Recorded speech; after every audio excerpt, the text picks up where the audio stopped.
Attention. Due to the nature of the films discussed, the Civil Gore podcast may contain adult language and themes.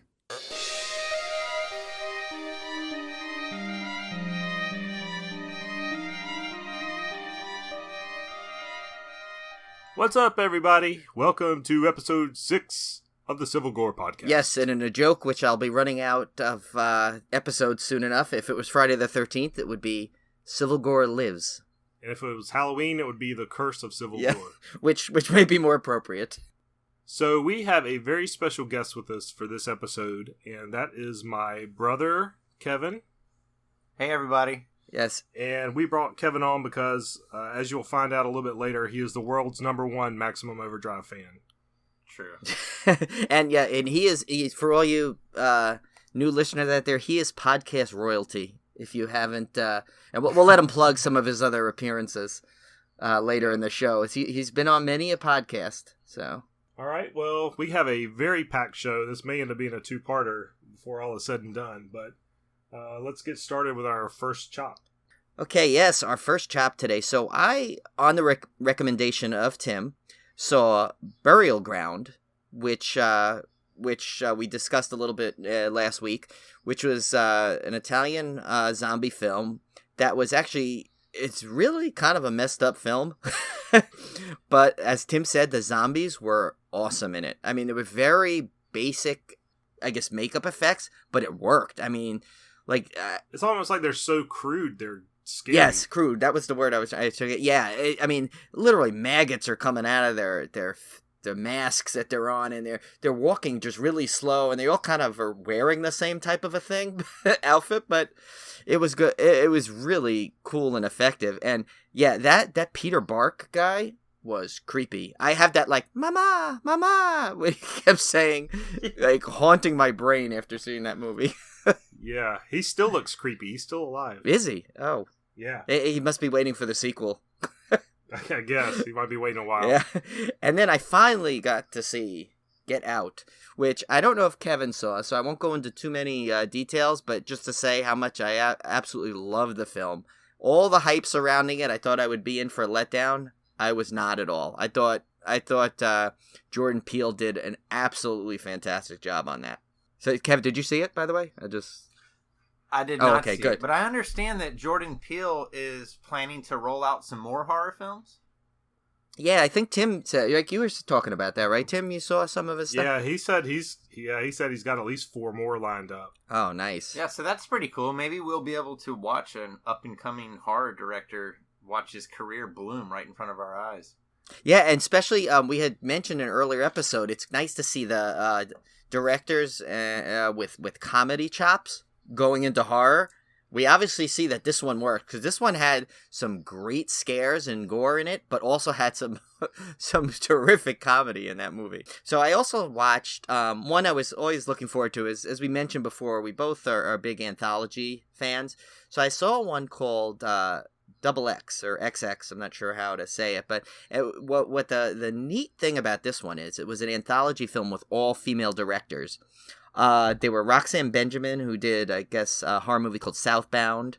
And then there was Karen Kusama. I believe she was the one that did the most. She did like Invitation, Jennifer's Body, Aeon Flux, and Girl Fight, I believe was her big, what she was known for. And so there were basically, it was 4 episodes. Each one had a different director in it. The first one was called The Box, which was decent. A little disappointing payoff for me, but it was still okay. The Birthday Party was the second one, was pretty quirky. That one was done by Annie Clark, and you may recognize it stars Melanie Linsky. She was in a bunch of different things, including oh God, I'm going to get Heavenly Creatures. I always call it Beautiful Creatures, but it's Heavenly Creatures. And a bunch of other stuff she was in. And then my favorite was the third one, which was Don't Fall. It just had awesome visuals and a really cool premise. And that was done by Roxanne Benjamin. And the last one, which was by Karen Kusama, was Her Only Living Son. And that one was really great, too. It had a really cool plot. I don't want to go into too much of it. I don't want to spoil anything, but that one is really good too. So the last 2 were definitely the money episodes of that thing. So I think you guys should definitely get a chance to check that one out. Yeah, that's one I really want to see. For my part, the only horror movie I saw was The Shallows. Oh, yeah. I had kind of dismissed because I don't remember it getting like great reviews at the time, but then it ended up showing up on a lot of top 10 of 2016 lists for people. So I finally broke down and rented it, and for me, it wasn't like a top 10, but it was entertaining. It was, if you don't know, it's about this girl surfer that gets kind of stranded out on this rock on this secluded beach, and she's basically being circled by a shark, and is injured and has no way to get rescued. So it's kind of a less horror, more of a kind of a suspense thriller type thing. But I found it entertaining. Had nothing against it. It was pretty good and definitely worth a rental. Yeah, Julie watched it a couple. She said a couple times it was on cable, and she watched it. She actually told me, she goes, "Do we own that movie? You need to watch it." So I'll have to check that one out. Yeah, I recommend it. Didn't blow me away, but I enjoyed it. And I also, in preparation for our horror convention this weekend that Kevin and I are going to, I started rewatching Texas Chainsaw Massacre 2 because Bill Moseley will be there, and the girl, I can't remember her name right now, but the lead actress, she's also going to be there. So I wanted to rewatch that one to refresh my memory. Oh, is that the one? The one we keep getting her name wrong and Eaten Alive? I don't remember, but that's a crazy movie. Yeah, it's so tonally different from the original Texas Chainsaw Massacre. It's interesting. And then the other thing that I was messing around with over the weekend was I never got a chance to really listen to John Carpenter's Lost Themes album that he put out, and so I listened to that. He's actually got 2 of them out now. Oh, so I'm a little behind the times there, but man, if you like old 80s soundtracks, and I used to love, well, I still do, but I used to collect movie soundtracks, and I'd kind of fallen out of that over the past few years. But if you like old those 80s soundtracks from, like, Escape from New York and movies like that, you would absolutely love this album. They're all themes that sound like they could come from a John Carpenter movie, but they're just individual tracks that he's composed, and they're all outstanding. Oh, nice. Hey, can you get it on Amazon or? Yes, I'm listening. I streamed it from Amazon Unlimited. Oh, okay. So you should be able to find it anywhere. I will be on the hunt. Yeah, because I remember you had mentioned that to me and how cool that was. So I got to check that one out also. Yep, it was excellent. Kev, you seen anything lately? The last thing that I saw horror-wise was I finally got around to watching It Follows all the way through. Oh. And I was very impressed. I loved it. Yeah, we're probably going to do that one on a future episode. So the dismemberment for this week is a little bit lean. We've got 2 major Blu-ray releases. Well, I say major. Depends on what a fan you are of how major they are. But you have I guess the big one is the Wishmaster collection. Oh. Which collects all 4 Wishmaster movies in one set. Not to be confused with the Pagemaster, which was a Culkin vehicle from the right early on his career. I'm on it, to be honest. I'm not familiar with these movies. Yeah, I'm not either. Actually, what bad horror podcast hosts we are. I know. I may have seen the first one, but I don't know. All I know is there's like a genie or something in it. I'm like, eh. And then the other one was, I swear, I think I saw this back in probably 1989, which is Witch Trap. Yeah, this one sounds familiar to me. I want to say I had seen it on cable or something years ago, or. I don't know if I'm getting it confused with Witchboard, but I don't think so, because it looks like the logo in the box looked familiar to me. Yeah. And I've seen Witchboard recently, and I know it's not. I don't think it's the same I'm thinking of. Yeah. I based on, because I definitely have seen Witchboard. That one I remember, but Witch Trap does sound familiar too, so I probably want to have to look up after the show. That's about it. So kind of a disappointing release week. That's for March 28th. But my Firestarter came. I posted that on. Oh, cool. Yeah, I posted that on Twitter and Facebook and Instagram that my order came today. So I was very happy. So I'm gonna check that out. Watch the new edition. Thank you for continuing to support North Carolina film. Oh, absolutely. Yeah, that's one I've got to pick up just for that reason alone, if nothing else. Yeah, and once I get hold of a good edition of Maximum Overdrive, I'll have the whole Stephen King trilogy. Do you have Cat's Eye, Brian? I do. Oh, yes, I love Cat's Eye. You also need Dream a Little Dream, Sleeping with the Enemy. What else am I missing? Yeah. Oh God, he's going outside the bounds of horror at this point. But that's okay. We'll spin off the podcast to films from Wilmington. Yeah, Dawson's Creek collection. Ah, yeah, that's right. That was in there. One Tree Kill. No. So the only theatrical release I had down. Well, actually, I had two. I had one called Dig Two Graves, which I guess is probably a limited release. I don't know much about that one. But the other one was Life, which looks kind of like an Alien knockoff. Yeah. But it actually looks pretty good. It's got a good cast. Ryan Reynolds, Jake Gyllenhaal? Yeah. Gyllenhaal? I think it's a silent G. I don't. I've said it both ways though, depending on what. I'm not used to saying it. Yeah, that's it. But yeah, and I saw a really before Get Out. I saw a great Red Band trailer for that, where they there's that scene in both trailers where the alien or whatever grabs onto that guy's hand, and they did pretty much the full scene in this Red Band trailer of that. So if the movie's like that kind of caliber, I actually am kind of interested in seeing that. Yeah, I might try to catch that one. I don't know. I mean, I don't think I'm going to rush out to go see it by any means, but, we'll see. See what else is playing. All right, well, that brings us to our deep dive, our deep cut for this week, and it is a doozy. Yes. It is Maximum Overdrive, written and directed by Stephen King, starring Emilio Estevez, Pat Hingle, Laura Harrington, Yardley Smith, who you will know as the voice of Lisa Simpson. Yes. And produced by Dino De Laurentiis. Yes. And this was a movie that was, of course, filmed in Kevin and I's hometown of Wilmington, North Carolina, and takes place in Wilmington. Yeah, you guys definitely have some history, which we'll have to go into some good facts about the production of that film. I guess one of your I guess you saw some of it being filmed too there, right? Yeah, when we get to that scene, we'll kind of go into that a little more in depth. But first, since Kevin's our guest, I wanted him to give his thoughts on the movie and what a fan he is. And by the way, he is not an ironic fan, that likes this movie because it's so bad it's good or anything. He's truly, truly, genuinely loves this movie. I love it because it's so good, it's good.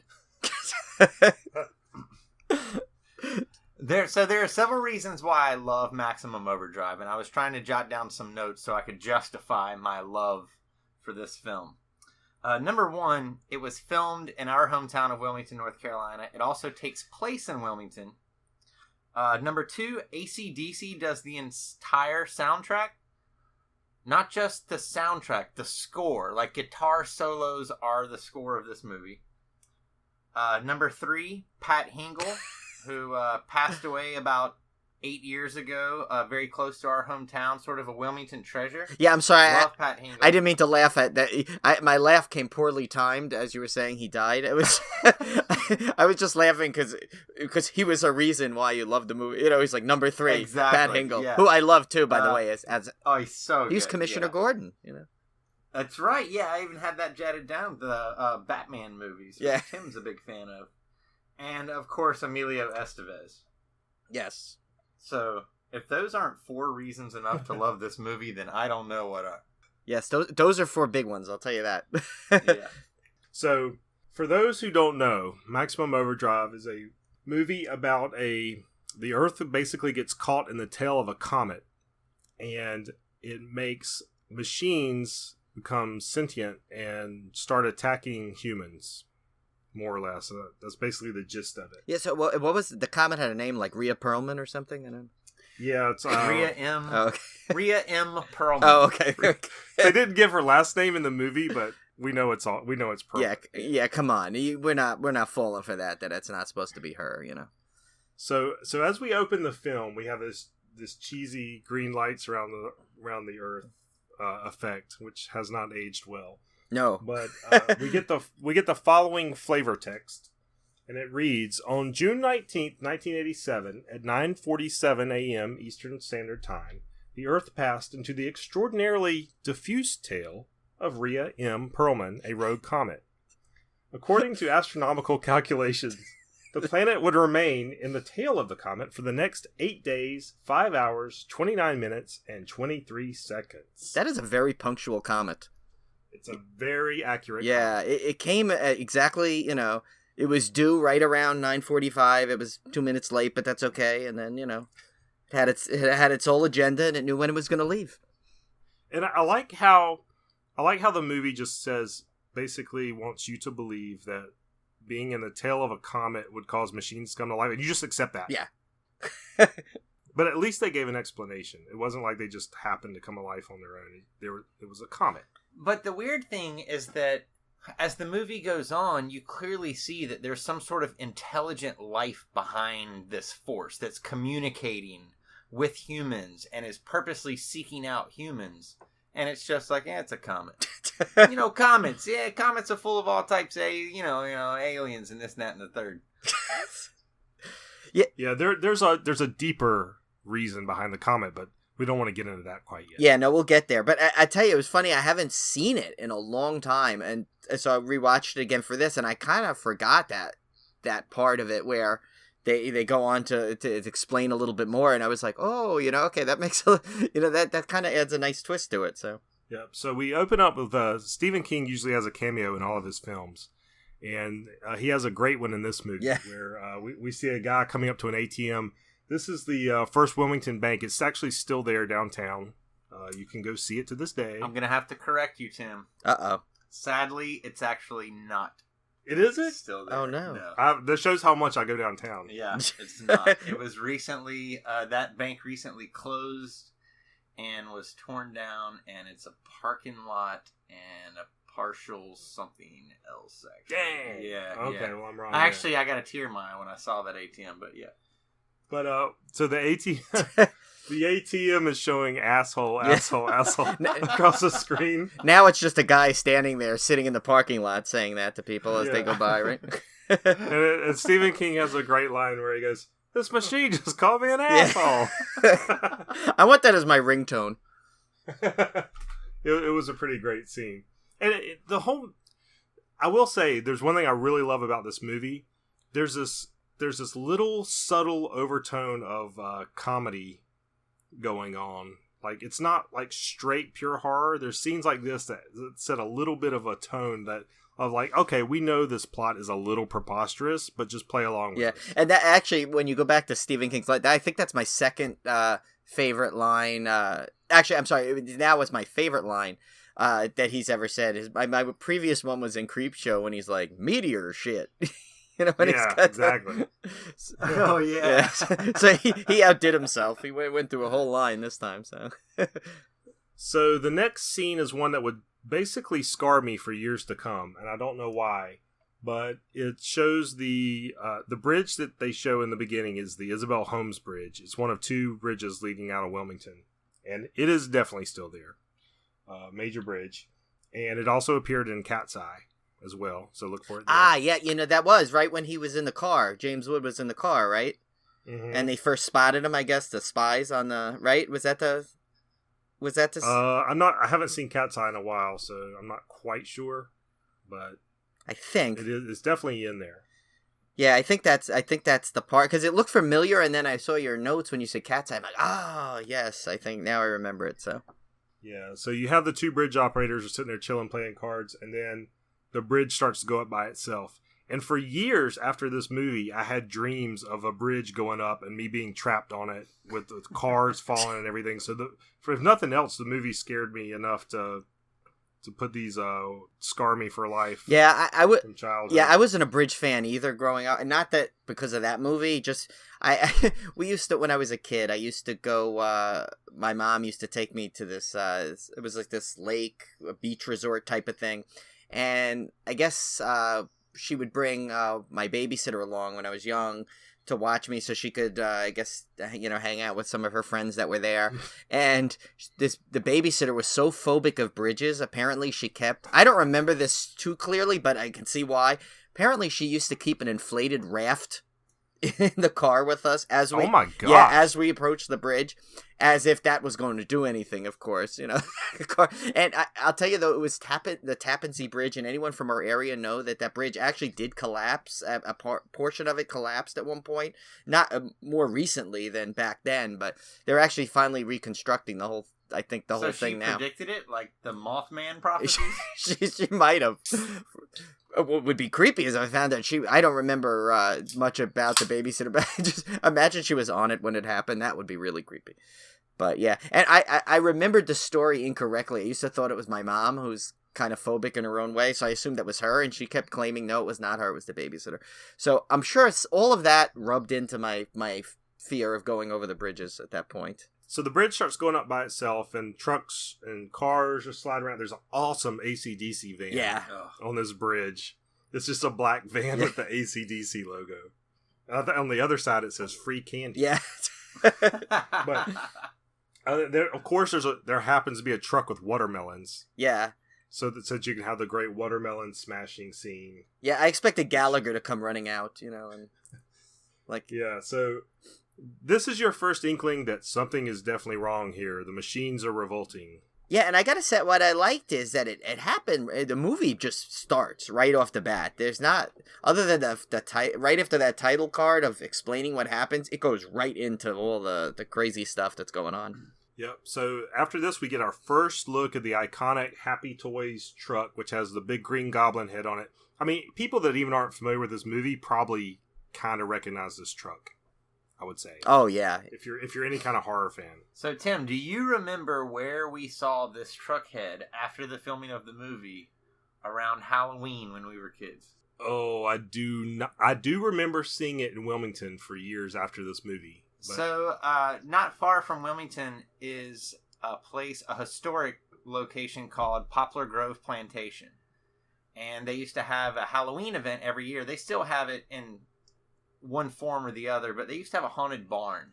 And one year the movie studio put on the haunted barn, and one of the rooms that you walked through, and this is a couple of years after the filming of Maximum Overdrive, when you walked in, there was that goblin head was against the wall, and they sounded a big truck horn, and then two people jumped out of body bags, and there was a wrecked car and all this stuff. Well, knowing your brother, the way he loves jump scares and stuff like that, I'm sure he probably just tried to wipe it out of his brain until today. I probably erased it from my memory. Yeah, now he's not getting to sleep tonight, as that'll haunt him throughout the night. Yeah, but that apparently that goblin head was badly damaged over the years, and a guy bought it, and I read that he had restored it, and it now makes the convention circuit. So I'd love to see that thing again. Yeah, that would be cool. I just wanted to bring up something else about the Happy Toys truck. And this is something that made me think about our friends over at the Ride This One podcast. Ah, yes. And that's that the slogan on the side of the truck says, "Here comes another load of joy." Raiders! Yes. By the way, if you guys want a funny podcast, definitely check that one out, by the way. Yep. One of the many podcasts that may contain a Wilson or two on it. So yeah, exactly. So the truck stop they built for this movie was out on Highway 7476, and it was so realistic looking that they actually had trucks stopping in that were not part of the film crew. So they had to put up notices in the paper and stuff that this was a movie set and not an actual truck stop. Oh, that's pretty funny, actually. Yeah. So this is where we meet Billy, who is played by Emilio Estevez, and Hendershot. I love that name. Yeah, that's a great name.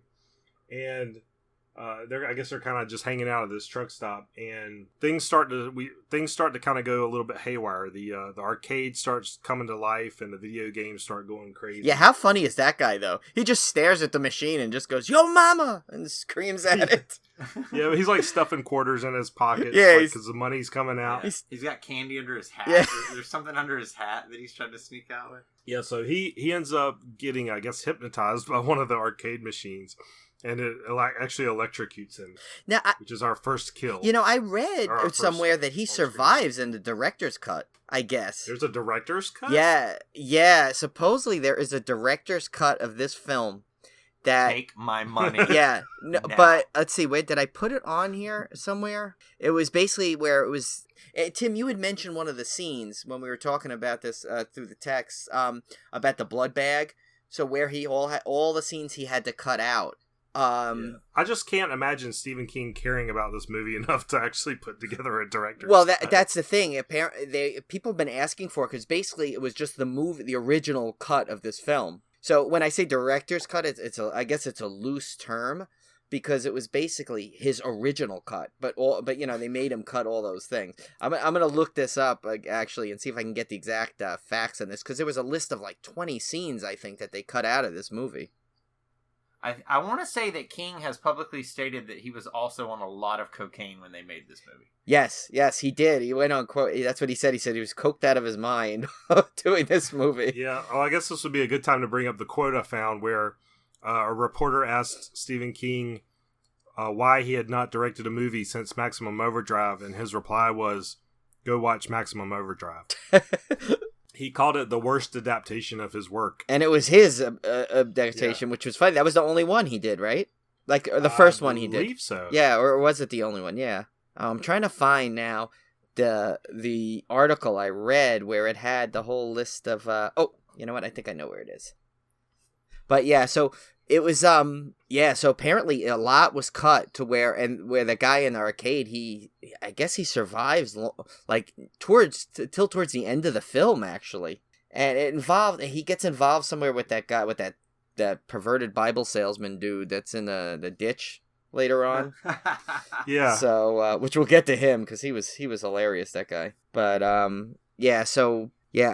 would if you Google director's cut Maximum Overdrive, a lot of people are saying, they're like, oh, please, we want it. So it's like, and I'm sure Kevin will be number one on that list. Oh, yes. So I'm looking for it. I can't find that original article. This is driving me crazy, but I'll find it before the end of the show. All right, so now things start heating up. You get a guy gets attacked by the fuel pump who sprays gas in his eyes, and Duncan. Yeah, Duncan. Yeah. And then you get a waitress, Wanda June, and she gets attacked by electric knife. And man, the music when the machines like do a death is like this. Cha, cha, yeah, I can't even get high enough, but it's like a it's so awesome. Like I want that as my ringtone. Yeah, that was like Psycho. If you think about it, it's basically the but it's like the AC/DC version of that. Yeah, it's freaking awesome. Brian, I was telling Tim that one of the reasons I love this movie is because there are so many great quotes from the dialogue in this movie. Oh my God, is there ever? And so I made a few notes of them, and this electric knife attack on this poor waitress actually brings up my first favorite quote of the movie. And that's after the girl's arm and foot gets cut and everyone rushes to her aid. The one redneck in the diner, he says, "That knife go rabbit on you, sweetheart." Yeah, we usually try to put a line from the movie towards the end of the podcast. Tim is going to have his hands full trying to pick the right one. Yeah, I won't even know where to begin. Yeah, you got about 30 or 40, I think. All right, so next we get a scene. We cut to a baseball field. We get our first look at the kid, Deke. Yes. Deke. Yeah, I had trouble catching everyone's name. I had to look some of them up, actually. Yeah, but this is another great scene where the coach, I guess the team wins their game, so the coach goes to buy everybody a drink, and the vending machine starts shooting cans of drink out at him, and hits him in the balls, and it's I guess it's projecting these things pretty powerfully, because he ends up going down, and Deke rushes over using his catcher's mask to defend himself, but it's too late for poor coach. Oh, he gets it. He got a Diet Coke right in the head. Yeah, so he wasn't the only one who was coked in the head, I guess. Sorry, I couldn't resist that one. Oh, that's classic Brian. Yeah, that was actually one of my favorite scenes, that whole sequence on the ball field. Just because, kids were getting it. Usually, like we've said many a times, usually kids are pretty safe in these horror movies, but I kind of like that they weren't. I just like that every machine uses what it has to its advantage. So, the poor little drink machine, that's all he had. Yeah. But he used it effectively. I thought that was pretty cool. Yeah, the force that it must have had, it literally left a wedge in that guy's head the shape of the soda. Which begs the question, what mechanism is causing drinks to shoot out of a drink machine with that velocity, like mechanically? Yeah. You know what's funny about that is when the shot goes from showing the drink machine to showing almost a POV from the drink machine, and the kids are running away, you know, as the drinks are shooting out at them, and you can sort of tell it's just like a bunch of people throwing drinks. Like, they're not shooting out really all that fast to hurt you. They're just sort of tossed out, you know? So, this is another great... This is one you were referring to about the director's cut, Brian. A steamroller comes crashing through the ball field, and in the original cut, Stephen King had a large blood bag placed beside this guy's head, so that when the steamroller hit it, you know, it would leave a nice little burst of gore. Well, when the steamroller ran over it, it actually like violently exploded the blood bag prematurely, and it really looked like the guy's head exploded. So he was like thrilled with the cut, but the censors made him cut it because it was so gory. I hate when they do that. Yeah, but this poor guy got flattened by a steamroller. Yeah, it was still pretty well done, though. I think even though they took out, obviously, the gore scene. Yeah, you could tell they cut it really quick. Yeah, but, you know, back then, I guess, you know, they... But, you know, it's funny, though. I think more... You could get away with more back then sometimes in movies. Like, if you see some PG movies, what they show back then, now would have to be PG-13 or R, which is, you know, so you figure it's... I guess they really, you know... They must have thought it was really bad, the censors, I assume. I don't... Yeah, I'm sure that's why fans are clamoring for that. Yeah. It sounds really cool. I tell you, if they had that, you know, you probably... That's the thing. I think I remember saying that Stephen King, you know, has it somewhere, but, you know, whether he'll release it or not, maybe. But, you know, you have a shot to find it probably at, like, one of those horror conventions. So now we're going through all the cast of characters at this point. We now meet Brett, who is the female lead, who has hitchhiked a ride with a perverted Bible salesman. Yeah. Which this guy is fantastic. Yep. Hey, Tim, my girlfriend told me that the girl, what's her name again? Brett. That Brett is actually the older sister from What's Eating Gilbert Grape. Yeah, I think she's right. Can you confirm or deny this? She is in Gilbert Grape. I don't remember that movie too well, so I don't know who she played in it. Yeah, I haven't seen that since 1993 when it came out. But she hasn't been in much, Laura Harrington. And the funny thing is, if you search her name, half the time Laura Herring comes up. She was in Mulholland Drive. Yeah, she was in that. Yeah, so she comes out a lot. Yeah, she was Amy Grape. So So her credits are Brett and Amy Grape. No, she did a great job in that movie. Yeah, now I got to see Gilbert Grape because it's funny, she had that like typical like 80s girl look, you know, kind of like from 80s movies. That, you know, she had the cool like hot, sweaty, and with ambiguous ethnicity. Yeah. Exactly. She had the hat they always on. look sweaty for some reason. Yeah. I love sweaty 80s girls. Yeah, she definitely goes in that whole 80s hot girl kind of motif there. They usually have a headband. Yes. Well, she wear the hat instead, I guess. In this movie, she wears the homemade t-shirt tank. An NC classic. That's right. And she has an outfit change, doesn't she, at one point, too? Yeah. Oh, wait, that's right. Because in one of the lines, she changed because she didn't want the stink of the Bible salesman on her. She said that Bible salesman had his hands all over me. Yes, yeah. She goes, I want to stink off me. So that's a good way to change. I guess good reason to change your clothes. Now we meet more characters. We meet Curtis and Connie. And Connie is played by Yardley Smith, who everybody would recognize when you see her or hear her. But was it just me, or did Curtis look like from Sixth Sense? He looked like that kid. Oh, Haley Joel Osment. He looked like a grown up Haley Joel Osment. He did kind of, yeah. Those two crack me up. They just kind of come into and they're basically so stereotyped married couple that, you know, in corny 80s movie style, but it works so perfectly for this movie. Yeah, they come up. I can't remember what makes them stop. Oh yeah, that's right. They get chased on the road by a vehicle. And so they pull over at this gas station or something like that, and they see a dead body. And he gets out to investigate, and the truck tries to run him over. And it's clearly the truck that just killed that guy. Right. Because there's blood on the headlight and on the mud flaps, which is something I've never noticed before. Yeah, so they end up kind of jumping back in the car. Connie jumps behind the steering wheel, and they take off for their lives. And, of course, they head towards the Dixie Boy truck stop, which there's a big sign that you see all these characters kind of gravitating towards. And so they take off, and that's how they wind up at the truck stop. So before we move on from Curtis and Connie, I have a tidbit about Curtis and Connie. Oh, nice. Okay, so there are a lot of ghostly stories and legends around Wilmington. Wilmington's pretty old. It's older than the country itself, basically. And one of our most famous ghost stories, Brian, I don't know if you've heard of this. I know you're a big fan of ghost stories and horror and stuff, is the legendary Maiko Light. Oh.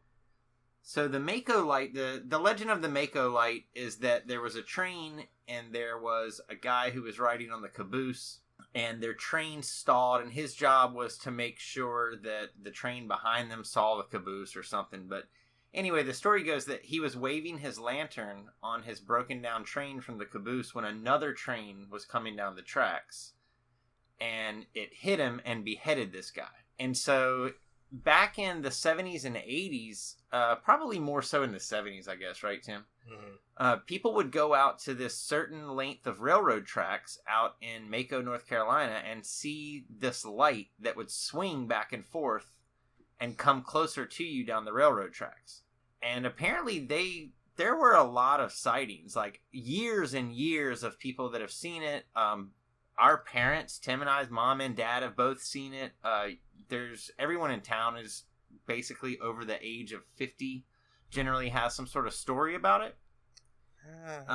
You know what? Yeah, super cool ghost story. You need to look it up. Yeah, now that you said it, there used to be a show on HBO back in the day where it was like a true ghost story show. I don't think it was consistent. I think they just had a couple of episodes. It was like Ghost Stories 1, Ghost Stories 2, something like that. They only had a few. And I remember that one. I didn't know that that's what it was called or where it took place, but I remember that with the legend had it that you could see the light swinging. Yeah, and supposedly the National Guard went out there and all these things. Well, they eventually pulled up the railroad tracks and then the light disappeared. Oh, nice. And it was basically over. But anyway, the way this ties back into Curtis and Connie is that when we first see Curtis and Connie and they're driving along, before they make it to the first gas station, they pull up to some railroad tracks. And the arms of the railroad stop that come down to prevent your car from crossing the tracks as a train's coming, they sort of flash a couple times. And he stops over the railroad tracks and he says, "Did you see that?" And Lisa Simpson says, "What?" And he says, "Oh, whatever, never mind." And he keeps going. I wondered what that was for. Yeah, you could say that he was referencing the flashing of those railroad arms, but I've always liked to think that because of where they are, that's where the Maiko Light was. That was the little depot where the Maiko Light originally was. So I wonder if they were making a little nod to a local legend in that scene. Oh, wow. I wonder, but I bet if not, that's I wouldn't see why they wouldn't. I mean, I'm sure when they scouted the location, that probably came up. Yeah, that's interesting. I didn't think about that because I wondered about that line as well, what he was referencing. Yeah, yes. Cool. I didn't know if I missed something, but and it's funny because think about it, it was in the daytime, so the fact that to see a flashing light would be, I guess, on a railroad track be rare anyway. So maybe that may have totally been a nod for that. See, we need to have Kevin on more often. He comes up with these good insights. Now we're cutting to we got more trucks are starting to arrive at the Dixie Boy, and these are obviously trucks that are driving around on their own. We get Zeke's garbage disposal truck. And the Goblin or the Happy Toys truck is now circling the truck stop, and so Billy goes out to investigate. What's going on? Like, why is this thing driving around on its own? By the way, they used remote controlled vehicles for a lot of these driving sequences, and they had a lot of problems with them, which delayed filming quite a bit. That's one of the little trivia questions I read about. Oh, I did see that. Yeah, they said they kept breaking down, and when they'd fixed one or something, so the other one broke. Yeah, they had a lot of trouble with these. So Must be RMC made those, huh? Yeah. Tim, was some of it done with people actually driving the trucks, but just like the faraway shots? Do you think they were just dressed in black and kind of crouched down? I think so, because I swear there was one scene, and I can't remember exactly which one it was, but I swear I thought I saw the guy's arm, I thought I saw a person in it, like I saw the arm motion move when the steering wheel moved. So it wouldn't surprise me that they had real people in a lot of these scenes where they didn't think you could tell. 1986. Yeah. So Deke's still riding through town. He's seeing sprinklers going off. There's an ice cream truck driving around by itself. He's seeing the carnage. People smashed into trees. And what happened to the dog? He had like a cop car, like a toy cop car in his mouth. Yeah, like the RC car had like jammed so hard in his mouth or something. Yeah. Or blew up in his mouth, or so he's kind of freaking out. He's trying to go get to his dad, who's at the truck stop, which is why he's pedaling towards the truck stop. Right. And Duncan, who is Deke's dad, goes to find him and runs out of the truck stop and gets killed by a truck, smashed into the salesman's car. And this truck chases the salesman and knocks him out of his shoes into a ditch. That was the perverted Bible salesman. Now, I have a question on that. I don't know if I missed something possibly in this, but why wasn't Curtis and Connie's car affected? Or was it affected at that point where... Because it looked like they could have made it through, but they kind of just, I guess, made the turn too tight and then got hit by the truck. Were they just not taken over because it wasn't well, no, I guess all the other vehicles were taken over, so I wonder why they didn't get taken over. Well, one of the plot holes brought up in the movie is that why didn't every vehicle become alive? Because there's clearly cars that are not alive in the movie, but there's a throwaway line in there that explains this, and I happened across it when I rewatched the movie, where they're listening to the news report about the phenomenon, and it says something about machines becoming sentient, and it's in some sooner than others. Oh, okay. And I caught that on this rewatching, which kind of explains that little plot hole where not every machine is coming alive at exactly the same time. That's true, because they didn't all come, I guess, at the same time. No, well, obviously Curtis and Connie's car was fine. Yeah. And then, I guess the Bible salesman was okay, too. His car was good until it got smashed. It was on the... Maybe that's why they smashed it, because they got frustrated that it didn't come alive. Yeah. Like, you're not one of us. I'm going to ram you off the road. It ends up ramming them, and they flip. I mean, without a scratch, they come out of this car. I don't know how.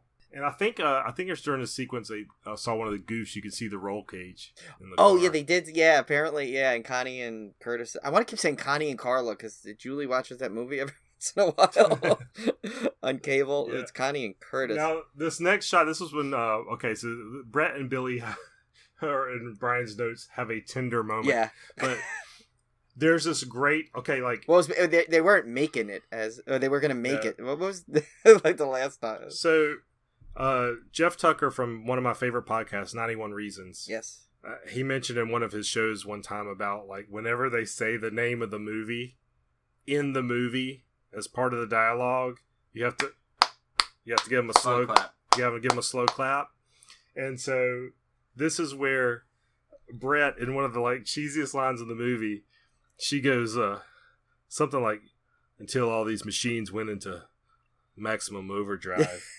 And then she like puts her head down, and it's like she's putting her head down, like, she's exasperated with the situation. But in my mind, it was kind of like she knew like she had to say that line, so she was like putting her head down. Oh God! She was like, "Oh God, I just had to say that line of dialogue." And do you know what his line is after that, Tim? No, I forgot. So he has just discovered that she has a razor blade in her boot, and as she's putting it away, she says that line as she puts her head down, and he walks over and says, "If I put my arm around you, would you stick me with that thing?"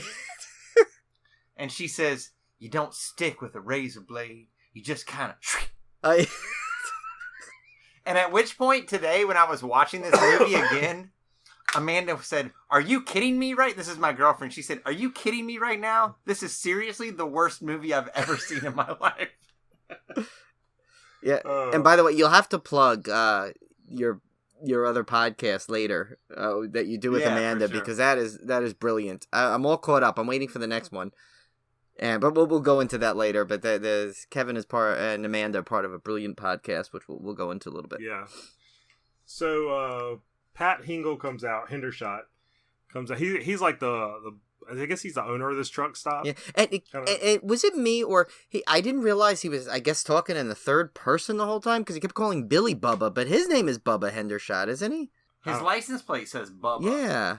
Yeah. Or no, actually, is that the license plate of the preacher guy? I don't know. Names are hard to keep up with. They really are. I mean, other than Billy and Brett, I mean, like they're all over the place. He's kind of you can imagine, he's like the Boss Hogg character. He's like the cigar chomping, like, but he comes out with a bazooka and destroys one of the trucks with it. Because every truck stop owner needs to have one of those. Yeah. In North Carolina, they actually Oh, do. okay. See, that's why we need the location experts on with us when we discuss this film. And so, of course, Billy is like, if he's got a bazooka, he's probably got other weapons that we can use. So he goes and questions one of the workers. While he's crapping, no less. Why is it the crapping in the bathroom? Which Brian pointed out the sign, no butts in urinal. Yeah. which is clever. Yeah, if you have to say that, that's... Yeah.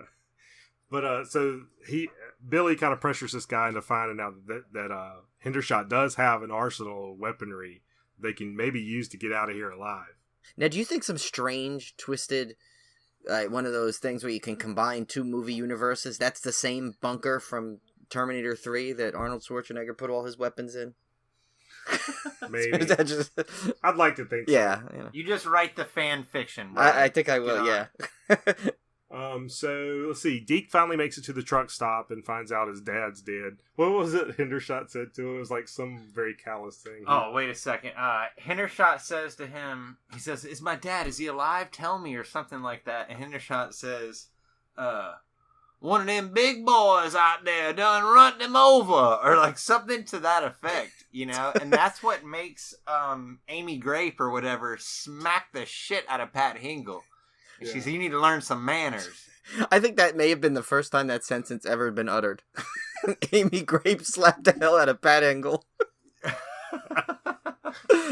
We're a podcast of first. Yeah, that may be my favorite line in the movie that wasn't in the movie now.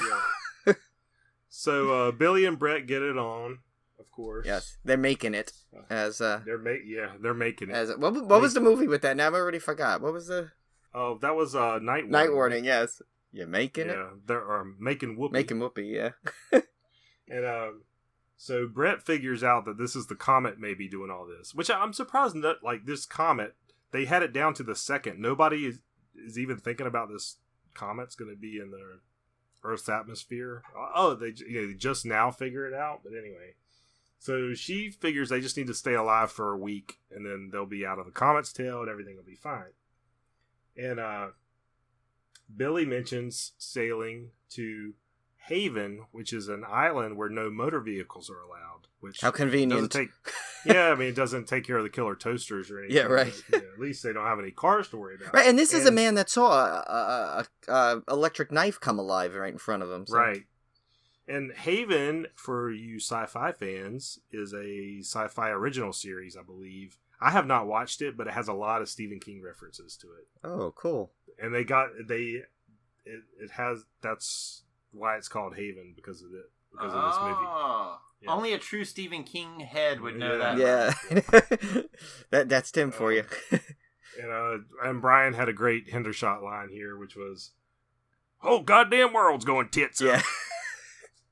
Yeah. That's that's another one. See, this has just got too many good lines in it. So, Deke, clever boy that he is, has found a water pipe that runs under the road next to the truck stop and into a drainage ditch.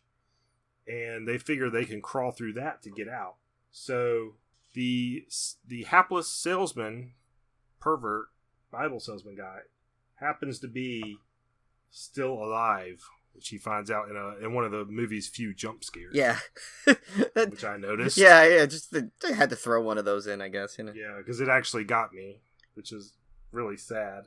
But, so they decide they're going to use this drainage system to get across and save the salesman, which they end up using it to rescue Deke instead because Deke's out there. Yeah, well, they were over there. You might as well grab. I mean, while they were there, they might as well grab the. They got to come back with somebody, or it's just be a wasted. That ain't no salesman. That's Duncan's boy.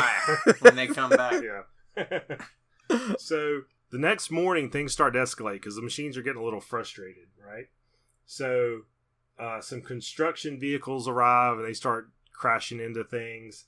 And there's a little, it was right cute. It was a little Jeep with a machine gun on it. Yeah, what kind of truck was that? What was that little thing? Some kind of army. You know it when you used to play Army guys, but it's the little Jeep with the turret machine gun on the back that everybody loved.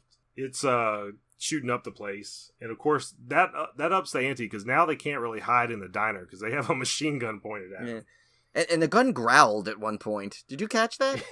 I didn't catch that. It growls. That's pretty awesome. It's like. But this is one of the great sequences. Wanda June, the waitress, comes out and she starts freaking out. We made you. We made you. It's one of the great lines in the movie. Which she does twice. Right. Yeah. Like, once she has a meltdown, they bring her back in. Second, before she dies, she says the same thing. But it references back to who made who. Oh, yeah. That's the AC/DC original song for this movie, and it's badass. Like, this whole soundtrack is awesome. Yeah, it makes me want to order this soundtrack now. Yeah. But anyway. And they also have some other versions of, like, You Shook Me All Night Long. And some Hell's Bells, Hell's Bells. Yeah, they got like alternate versions. It's really cool. So the machine gun starts honking out Morse code, and fortunately, Deke happens to know Morse code because he got a Boy Scout badge in it or something like a few weeks ago. How convenient! Yeah, and he translates that the machines are telling the humans that as long as they keep them fueled, they'll be safe inside. So, but if not, they'll just kill them all. So these are reasonable killer machines, I guess. Right. But, I mean, if you believe the trucks are telling the truth, of course. Right. I've never met a truck that lied, so, I have to go with it. Yeah. So the trucks, so now you got these long lines of trucks lining up, because obviously the trucks that are out there in other places besides the truck stop are going to run out of gas at some point, and then they're useless. So this big convoy starts driving up to get fueled. Here's the problem I kind of have with the gas thing. I've been a little quiet here, but like the electric knife was battery powered. And like the lawnmower, if this thing, whatever this thing is taking over the machines. It's sort of possessing any machine that has any sort of electrical component to it.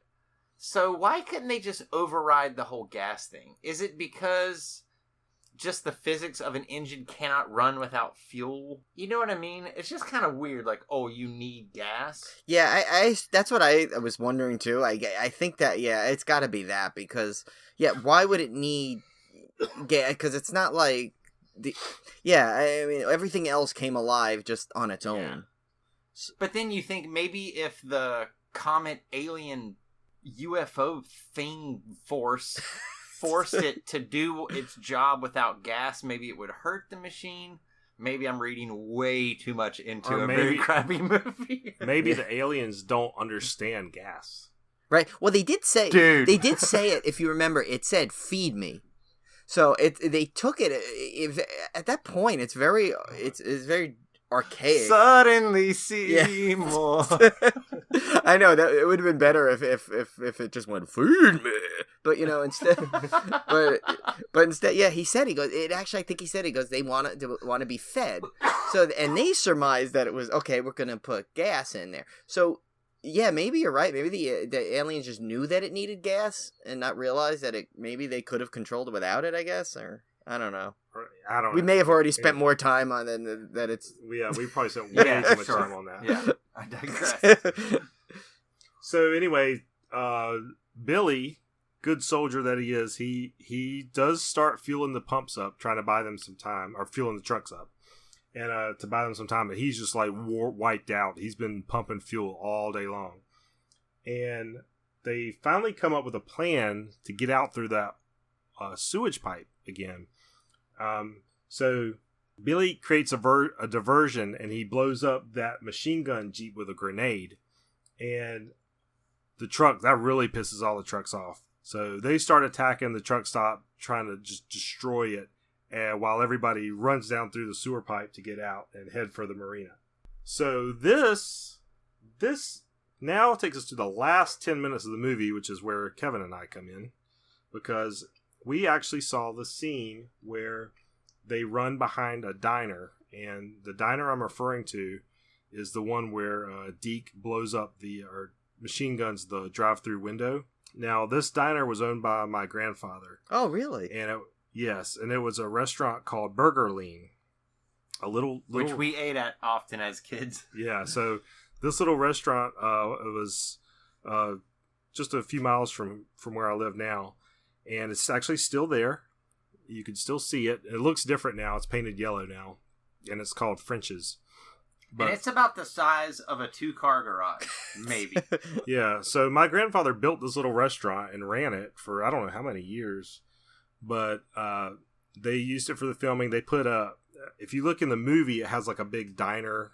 It actually says diner on the roof, and I think he kept those on there for a while. Even after the movie was filmed, he kept the diner part on there. But we went down there, Kevin and I was 11 or 12 years old, so Kevin would have been 8 or 9. Yeah, it's about right. And we went down there to watch them film this movie, and it filmed this scene, and it was at nighttime, and I remember, I mean, it's hazy, my memories of that night, because obviously I wasn't really into horror movies at the time. I didn't really know who Stephen King was. I knew he was famous.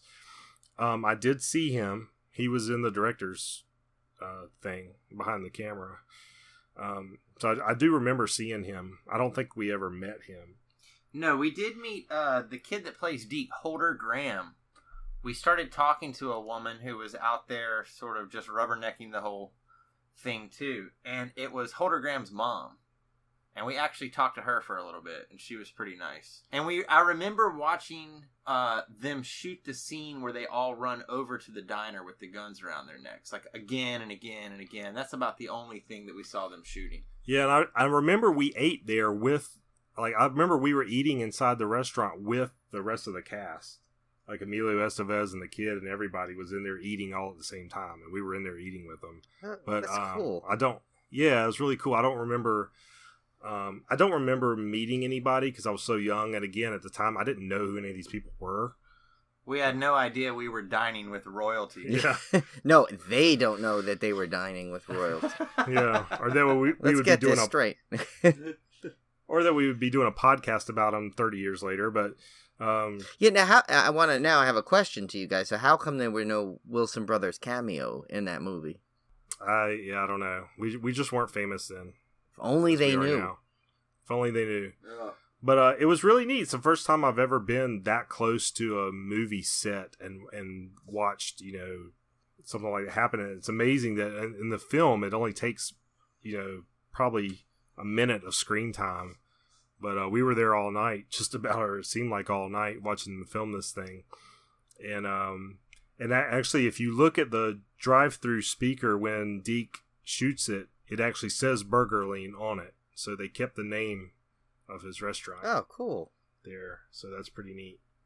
So they run behind the restaurant and come to this marina, and that's where we get to this odd little scene where one of the, I guess, bad guys, one of the guys from the truck stop that you don't really see a whole lot of. Yeah, I don't think he has a name even, does he? No, I don't think so. He sees a dead woman in a car with this big diamond ring hanging out the window, so he goes up to steal it, get one last piece of loot before he gets on the boat and gets out of there. And here comes the Happy Toys truck and squishes him flat. And that's our last. Yeah. So Billy's got one last parting shot. He blows up the goblin truck with a bazooka. A great scene. You see the whole goblin head on fire and everything. It's really cool. And then they sail off to Haven. So the ending, you come up with this weird... Yeah. Again, the movies with these long paragraphs to explain, like, I guess all the stuff they couldn't film or whatever is just hilarious.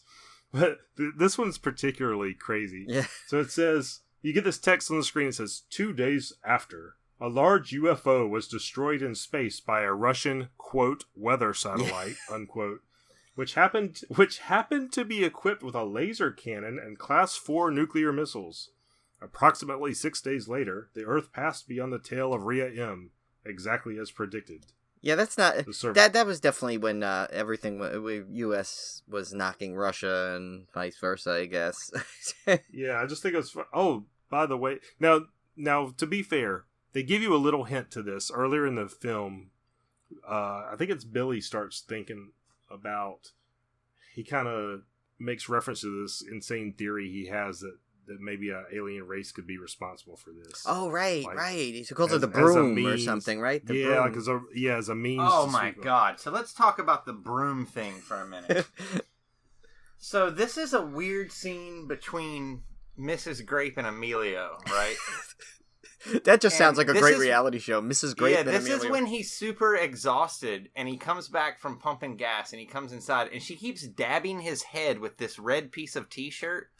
Like, you can only dab a sweaty person so much before said person is dry. So she keeps dabbing the shit out of Emilio Estevez and he says, "It's a broom. I think it's a broom." And she's kind of like, "What are you talking about?"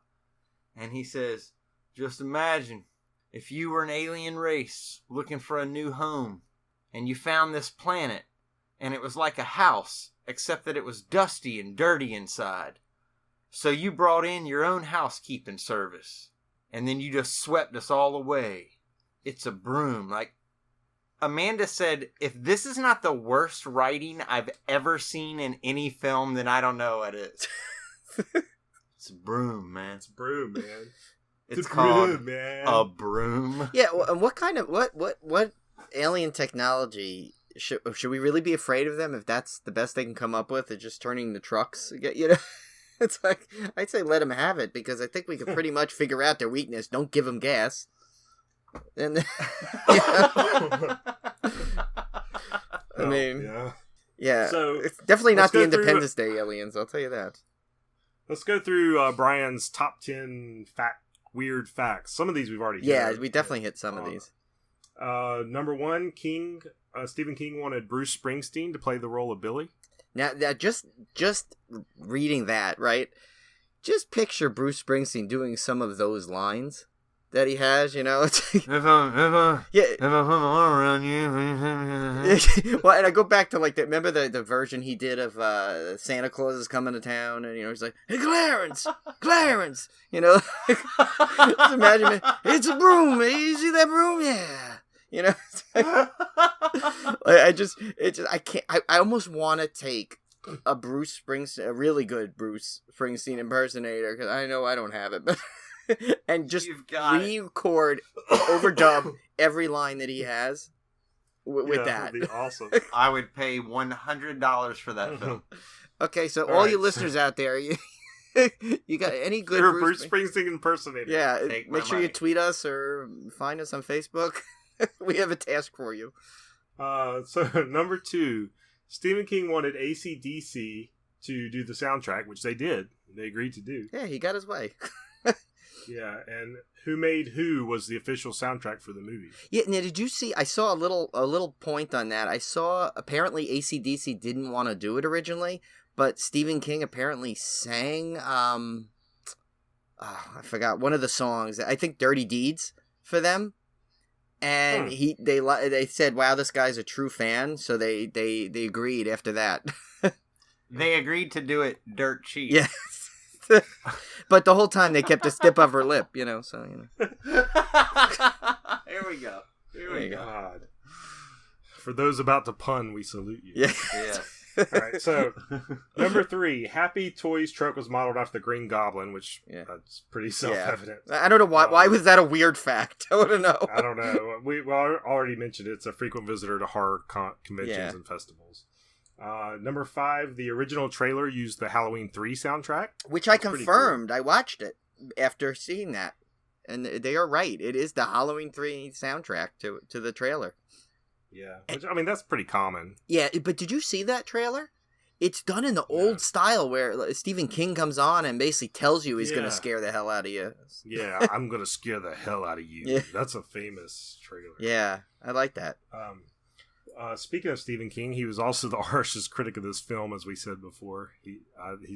And I read that Yardley Smith was very embarrassed by this. Yeah, I don't know, but now I think that fact is a little off because Amanda may be the harshest critic of this film. Maybe, yeah. Right. Number 7, King was coked out of his mind during this movie. Yep, that's by his own admission. Number 8's one of the really interesting ones. There was a scene where a lawnmower runs over a guy, and it actually ran over something and hit the cinematographer in the eye. He actually lost his eye. Yeah, it was while filming that I think it was scene. like a piece of wood or something that flew out into his eye. Yep. So he actually did lose an eye and successfully sued. Number 9, the movie Blue Velvet was filming in Wilmington at the same time. Oh, there's one we forgot earlier. We were talking about that. Yeah. I mean, there's a lot of movies filmed at this. This was when the golden age of Wilmington filmmaking, where they were making all these. And Stephen King was down here a lot for these movies. Like we already said, Cat's Eye, Firestarter, both of those were filmed here. And number 10, an homage, or should I say homage? Yeah. Oh, very clever. Of a Simpsons episode. There was a Simpsons episode called Maximum Homer Drive. And obviously with the Yardley Smith connection, that's even a little funnier. Yeah, I need to look that one up. I don't know if I've seen that one. Yeah, I kind of remember it. Yeah, because it was when he became a truck driver. I'm not by any means a Simpsons expert. I mean, I know the big episodes, but I kind of remember that one, I think, because of that. And actually, it's funny that I found the list. It was actually, of all things, it was on IMDb under their alternate version section, the list of all the supposed cut scenes of this thing, and there is a ton, actually. There's it's one. Let's see, it's 1, 2, 3, 4, 5, 6, 7, 8, 9, 10, 11, 12, 13. It looks like there's 18 to 20 scenes. So you could have a really good director's cut hidden in there somewhere. Yeah, and apparently one of them, there was an extra few seconds of Stephen King in the beginning, where he was, I guess, greeting a few, as they say, few passerbys just before sticking his bank card in. I don't know why that was cut. But then, and then apparently there was a scene in the trailer that wasn't in the movie, and that was cut, where I guess the motorcyclist was throwing his arms over his face, and then he plunged into the water, which now that says... I saw that in the movie. Yeah, so maybe it was just... Oh, maybe it's a little bit longer, it looks like. It says a few... It might have been a few extra seconds. And then they said there was more of when the guy, Duncan, got sprayed in his eyes, and... Oh, and this... It says 6 seconds of the electrical cutting knife slicing off Frank's right index finger. Oh. I don't know who Frank is out of that. But I thought somebody lost an... He's the guy with 4 fingers. Yeah. I'm going to watch it again now. That's right. Now we know what to look for. It's now I got to watch it again tonight. No. And then supposedly there was, I guess, a longer scene when the soda can hit the coach in the head. It said apparently it expands into a huge bladder and then spray blood. So it seems like that was a little bit gorier of a scene. And then I guess he gets to, before he drops, because I guess in the original cut he just kind of dies there, but apparently in this cut he gets enough energy to warn Deke to get out of there, as if the kid, who's obviously a brilliant kid in this, didn't know that already. But apparently just some others, it looks like some random shots of gore. But like I said, he said the video player, which was that guy in the arcade, it says he escapes the Dixie Boy unseen and hides in the drainage ditch. And then it says another guy hides in the drainage ditch. So, and then it says additional seconds of the Bible salesman getting attacked by the video player and his buddy, who attempt to cut off his face with a straight razor. but the two run unseen off with the knife because the Bible salesman screamed. But then it says apparently you see the face peel off the Bible salesman. So apparently he really got it. If this is accurate, wow. So I was kind of wondering why he looked so bad. Yeah, because I thought it was just mud on his face, but maybe he had no face. Big disgrace. Yes. Yeah, I'm just setting them up. Tim's knocking them down right now. And I guess, let's see. And then there's a couple other, like I said, some random scenes, but it did say, it says the last close-up of the Happy Toys truck Green Goblin face is reflipped. Exactly shown in the theatrical trailer instead of backwards flipped view, which I don't know what that means, but it says there is a rumor that you see, and I actually saw an article on this, that there is an uncut VHS tape being released, but they said this is false. The uncut version has never been released on any format in any country. So this was a false rumor started on the internet. Only Stephen King holds the original print, and as of 2013, it has not been released. So there's still hope. But it says King's thoughts and further info on these cuts can be read in the book, The Lost Works of Stephen King. So I may have to look that book up. Yeah, check that out. I would love to read that. Yeah, well, you guys were buddy with him. You probably got an in now. You just. Yeah, we'll give him a call. Yeah, we'll give him a shout. I call him Steve. Yeah, right. Yeah, I call him Ronnie. So Brian, what's the beer pairing this week? Okay, well, this one, since in honor of our good, Tim's brother and my good friend Kevin Wilson being on there, we not only did a beer pairing, but we did a brewery pairing to this because it was just too good to miss. But the beer pairing there's a beer actually called AC/DC, and is by Carlsberg Brauerei, I guess, which is maybe it's a way of saying brewery, wherever I guess it's from Sweden, I don't know. But, so yeah, and it literally is, it's in a black can, it says AC/DC, kind of looks like the truck from the movie. And the beer pairing, the brewery pairing, that I should say, is Rusty Truck Brewing Company. And that one's in Lincoln City, Oregon. And they have some great titles of the beer to go with the theme, which is Fender Bender Amber Ale, Lowrider Lager, Moonlight Ride Blackberry Ale, Pedal to the Metal Double IPA, and Road Wrecker IPA. Now, if one of those beers is not the perfect beer to pop open while watching this movie, I don't know what is. Other if there was like a grape awesome. IPA, I guess, it's a little funny. Homage to our good friend Mrs. Grape,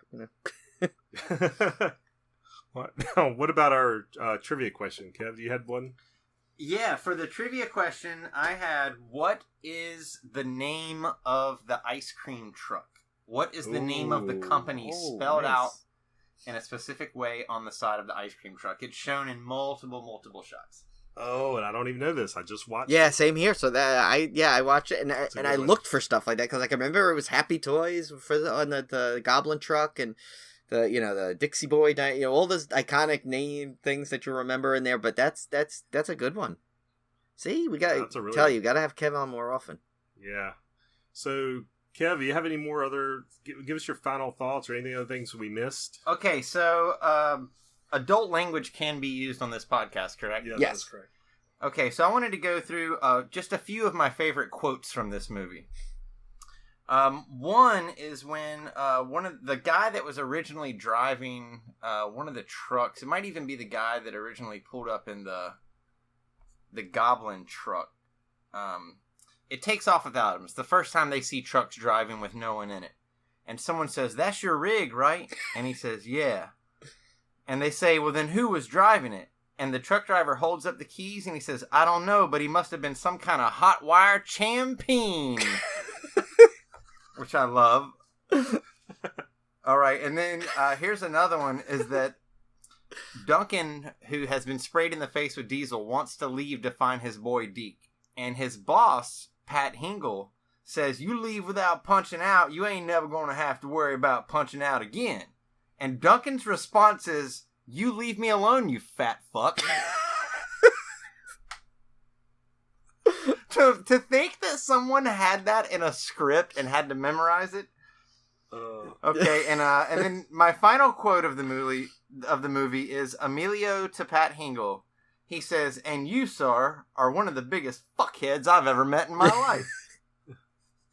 Yeah, it's so, but Kevin says them so perfect too. Oh, and Kev, tell Brian, and I mentioned this to Brian, tell him about your birthday party you had. Oh, yes, I heard. Oh, yeah, so a couple of years ago, I had a birthday party. There's a luxury apartment complex in our town that has a nice theater, like a single-screen theater that seats probably 30, 40 people maybe at the most. And we had a screening of Maximum Overdrive.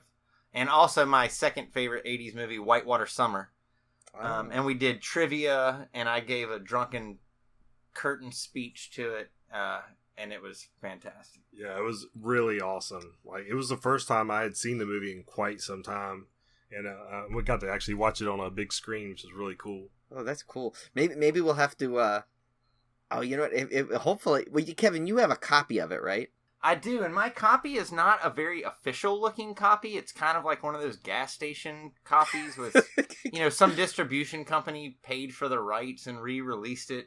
So it says something on the cover of it like "Evil has wheels" or like some tagline that they've never really used. By the way, that tagline would have definitely gotten Tim and I to purchase it if we didn't know what it was. Yeah, as you know, we are suckers for bad movie art. Because one thing I'll say about this movie, Brian, is so a lot of fans of horror are also fans of heavy metal. There's a very common link between those two. Yes, you meet a bunch of horror fans, you'll meet a bunch of heavy metal especially fans. If you look at our Twitter followers, there's a lot of heavy metal / horror fans, which is cool. Yeah, and you have Rob Zombie as a horror director. I think there's just a shared passion for that whole genre. From the 70s and 80s, we had a lot of horror, a lot of dark stuff, a lot of heavy metal. And the fact that this film, which is, a horror movie in its own right, the entire soundtrack is by AC/DC. I can't think of another horror film that has the entire score, soundtrack, and everything done by a hard rock or heavy metal band. So that's one thing that I think is important about Maximum Overdrive in, the history of horror movies itself, is that it has the most obvious direct link between heavy metal and horror movies. Oh yeah, no, definitely. And it's like, some people go into, like want different things out of horror movies, and I just, I like with any movie, I love to just enjoy the movie, and this to me was, you can't not enjoy this movie. I mean, right from the beginning, you get this awesome soundtrack. You get, just imagine sitting around and watching with a bunch of buddies and stuff. It's fun. There's no way you can't enjoy this movie, Yeah, we had a ball at Kevin's party, like watching that with a bunch of his friends and stuff. I was gonna say, so much fun. The next time we all get together for one of our meetups, I think maybe we should have like a screening of this somehow. Oh yeah, yeah, especially for people that haven't seen it yet. Yeah, that would be really cool. And this film is sort of one of the films of the glory days of the Dino De Laurentiis days that Tim was talking about of Wilmington film. Our sleepy little town actually became a pretty busy tourist spot in the 80s because of Dino De Laurentiis and Screen Gems. And there were a lot of movies filmed in the 80s. We had Blue Velvet, Dream a Little Dream, Cat's Eye, Firestarter, and then Teenage Mutant Ninja Turtles. Teenage Mutant Ninja Turtles. Oh, that was there? And then Yep. Yeah, and then later on down the road, Dawson's Creek was filmed here, One Tree Hill, Iron Man 3. Some of the more modern current shows are Good Behavior, 6, Under the Dome. Those are all filmed here. So we live in a little film town. A lot of people call it Wilmywood. Unfortunately, a few years ago, we had our tax incentives cut, and it killed, basically, drove a nail into the film industry in Wilmington. And it's starting to come back a little bit. Good Behavior is being filmed here right now, a couple of other projects. But this film is important to us because it represents the glory days of 80s filmmaking in our town. And Pat Hingle, who we all love, is, what's his name? Hendershot? Yeah, Hendershot. Pat Hingle lived in our area up until his death back in 2009, I want to say, and was sort of a local treasure. He did a lot of film work, but he also did some theater work. I know he did Tuesdays with Maury here at Thalian Hall, our old historic theater here in Wilmington. Pat Hingle was sort of a national treasure and definitely a local treasure to us. Everyone knows who Pat Hingle was. everyone has great memories of him. And this was, a signature character actor sort of role for Pat. So, yeah, this movie is near and dear to the people of Wilmington, North Carolina. Yeah, and Pat Hingle, there's so many people, like, he's one of those guys that everyone knows, and they all know him from something different. It's like, and it's, I'm just looking at some of the things he was in now. I mean, like Talladega Nights, and he was actually all of the Batman movies. He was like actually 3 or 4 Batman did movies. you meet him, Kevin? I don't think I ever met Pat Hingle. I've known people that knew him, and apparently he was a really wonderful guy. And here's a little trivia local for you guys. He was Irv the mechanic in one episode of Dawson's Creek. Oh, there you So go. there's even another connect. And he was in. Look at this. Everyone in Wilmington has been on at least one episode of Dawson's Creek. Oh, okay. So, all right. So that's not special. All right. Sorry, Yeah. Pat Hingle. You're not getting a good credit for that one. But yeah, And he was in. It's kind of... Oh, sorry. Oh, go ahead. No, I was gonna say he was even in Muppets from Space, so he really threads all. Oh, the that was genres. filmed here too. Oh, was it? Yeah, in fact, the Muppet House, you could go downtown and see. They still had it decked out with all the Muppet stuff at one time. Oh, wow. Like they didn't take it down. Blue Velvet, Muppets in Space, Maximum Overdrive. That's our town's claim to fame. All right, you guys now have to. You guys are gonna have to give me when I head down there. When I guess the end of May, you're gonna give me the. You guys gotta give me the movie tour, the Hollywood Give you tour. the Wilmingwood Oh tour. yeah, for sure. Yes. Now, it's interesting too that Stephen King has a lot of ties here because it's kind of interesting because I'm such a huge Stephen King fan. Like I've read everything he's ever written, but it wasn't because of his Wilmington ties. Obviously, he did Cat's Eye, Firestarter, Maximum Overdrive, but Under the Dome more recently. And of course, he's been here many, many, many times. And he even set his. If you read the sequel to The Shining, Doctor Sleep. Oh, I haven't read that. Is that good? Yeah, it's pretty good. But the first chapter or so of that book, Danny Torrance, who is now grown up in the novel, is actually in Wilmington, and they have a scene where he's in Wilmington looking up at the bridge. Oh, cool. And also, Tim, isn't Joyland, who was his sort of, what was that series of sort of like little penny novels that he came out with? Yeah. But Joyland, I want to say that the beach was supposed to be in North Carolina. Maybe Wrightsville Beach or one of the beaches that are close to us. Might have been. I don't remember. It's been a while since I've read that one. But yeah, he's obviously got a bunch of ties to Wilmington. In fact, I've never met him, but I did have a coworker run into him a couple years ago when they were filming Under the Dome. He said he was at the Hilton, staying there for some work function.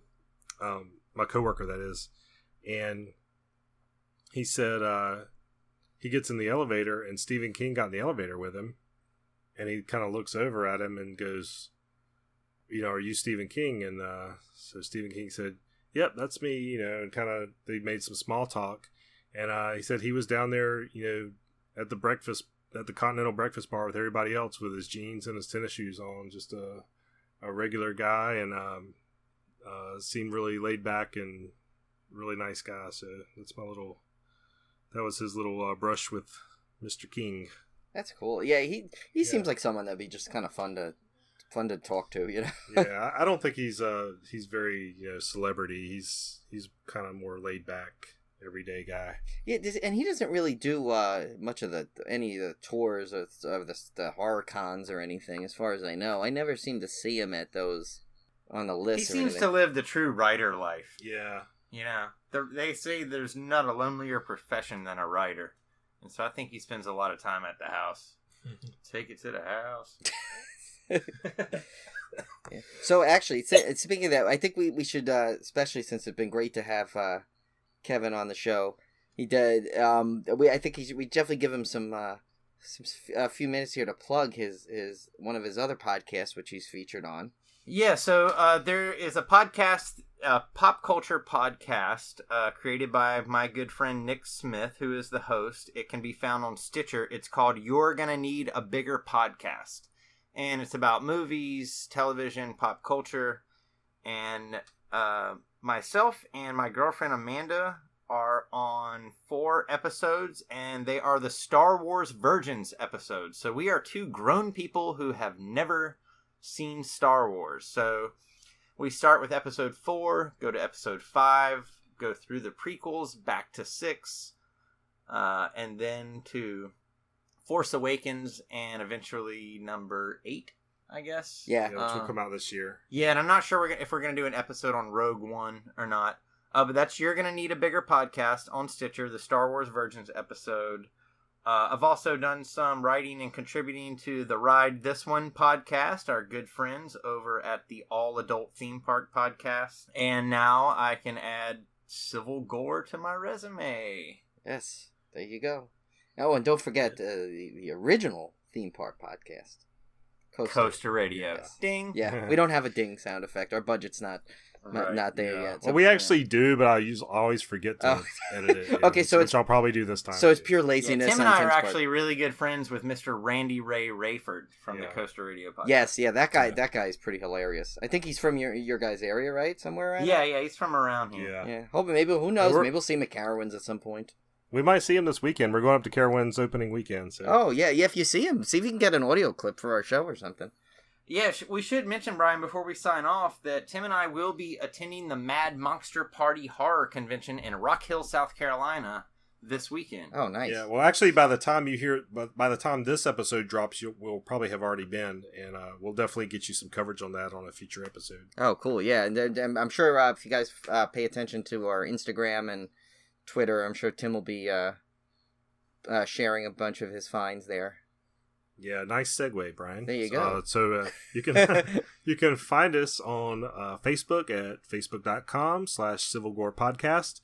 You can find our Twitter page at Civil Gore Pod. We're, like Brian said, we're also on Instagram, and we would love for you to leave us an iTunes review. Yes, we only have a couple right now, so we would love to have some more. We know we have a lot of listeners, but we want to get a little review if you get a moment. So, Kevin, any parting words? No, if you've never seen Maximum Overdrive, don't rob yourself of the glory of this movie.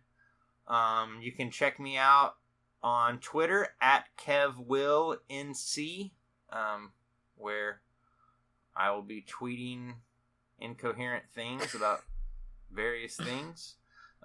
Anything from disc golf to theater to roller coasters. And thank you guys for having me on the show. It's been really cool. Congratulations on your success. I'm a huge fan, so it was great to be a guest on the show. Thank you. Oh, thank you for coming on. And I just want to add that, not to get all sappy here, but I got to tell you, there really, truly are few people as just awesome as Tim and Kevin. I've only known them now both for about 2 years now, right? I guess we're coming up on. Yeah, May will be 2 years. Yeah, but it feels like I've known them my whole life. That's just we hit it off immediately. I think after about maybe like an hour, you would have thought that we've known each other since we were kids or something. So and the rest is history. Yeah, right? it really is. It's like so I just want to thank you for coming on, but also you guys have just been awesome friends, and so just wanted to we'll throw see that you in out a couple there. months. Brian? Yes, we will be riding some coasters, probably talking Maximum Overdrive again, and yeah, I'm sure we will. Exactly. Probably and also we're gonna I'm gonna post a picture on our Instagram page. Kevin brought in his is this a 45? This is a original 7-inch record of the AC/DC single Who Made Who. It says Who Made Who is the official soundtrack from the Stephen King film Maximum Overdrive, and has the Maximum Overdrive logo. And then the B-side is the live version of Guns for Hire. oh, nice. So this is a treasure for both AC/DC fans and Maximum Overdrive fans. Yeah, and there's probably some collectability on that, because I think I read somewhere that it was only the first printings of that actually said the official soundtrack to Maximum Overdrive. So you have yourself a nice little collectible there. Yeah. So we'll post a picture of that on Instagram for you guys to look at. Cool. All right, guys. So I guess we're gonna sign off, and we thank you for listening. Yes, thanks, guys. Talk to you later.